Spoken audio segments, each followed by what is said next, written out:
There's a photograph taken from space at night that explains more about wealth and poverty than 1,000 books. It shows the Korean peninsula. The south half is on fire with light. Cities, highways, ports. The north half is almost perfectly black. Same peninsula, same people, same language, same history, same weather, same soil. For 1,000 years they were one country. Then in 1953 a line was drawn, and within one lifetime one side built the 13th largest economy on Earth and the other side struggles to keep the lights on. So, why are some countries rich and others poor? It's not the soil, it's not the weather, and it's definitely not the people.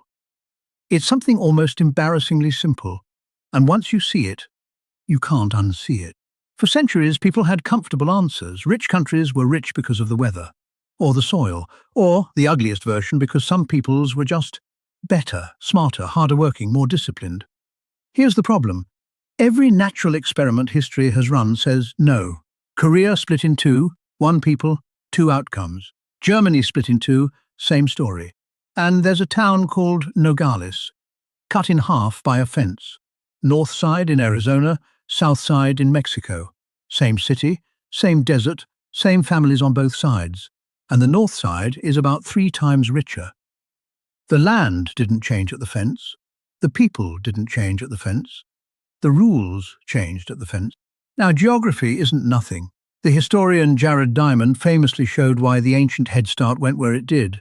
Some continents had wheat and barley, cows and horses, crops and animals you could actually farm. Others got malaria, deserts, and no beasts of burden. That's real. It explains why the first cities and empires rose where they did, thousands of years ago. But geography can't explain Korea. It can't explain the fence in Nogales. Geography deals the cards, but it doesn't play the hand. The answer that finally won the Nobel Prize in economics is this: institutions, which is a boring word for a very simple thing, the rules of the game. And every set of rules on Earth answers one question. If I build something, do I get to keep it? In some countries, the answer is yes. Anyone can own land, start a business, sign a contract, and if someone powerful tries to take it, a court will actually stop them. Economists call these inclusive rules. In other countries, the answer is no. The land, the licenses, the courts, the banks, they belong to a small circle at the top. Whatever you build can be taken. Economists call that extractive. And here's the thing about human beings. Everywhere, in every culture, we're not lazy, we're not stupid.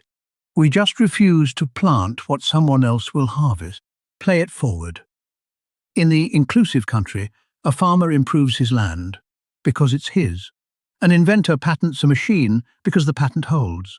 A family opens a shop. A stranger invests in it. Banks lend because contracts mean something. Millions of small bets compounding for generations. In the extractive country, the same farmer plants only what he can hide. The inventor doesn't bother, or emigrates. Money doesn't build factories, it flees or buys protection. Nobody's being irrational.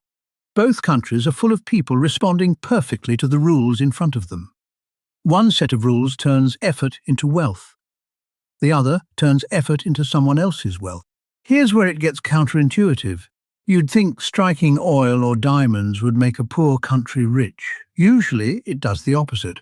Economists call it the resource curse.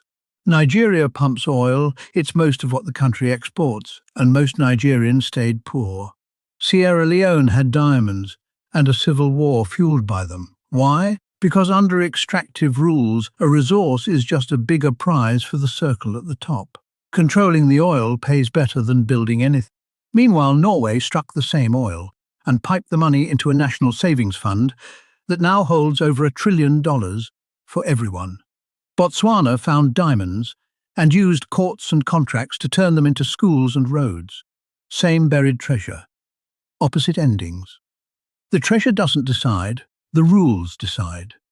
And notice, Japan, Switzerland, Singapore, almost no resources at all. Rich, anyway. So where did inclusive rules come from? Mostly by accident and by fight. England, 1688. Parliament forces the king to accept limits. No taking property without law, no ruling without consent. Historians call it the Glorious Revolution.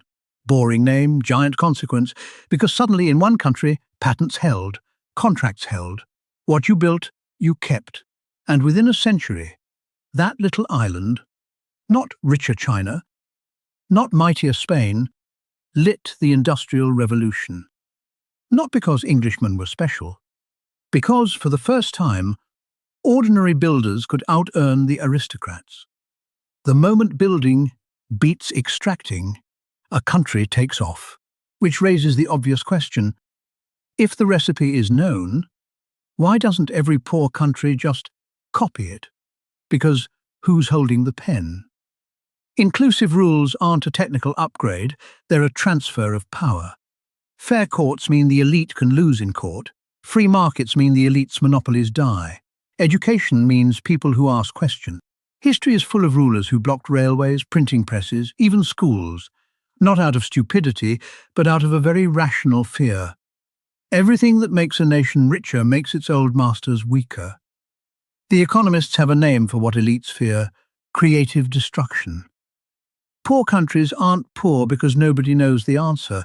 They're poor because the answer is expensive for the people in charge. But here's the good news, and it's the most important part. Rules can change fast.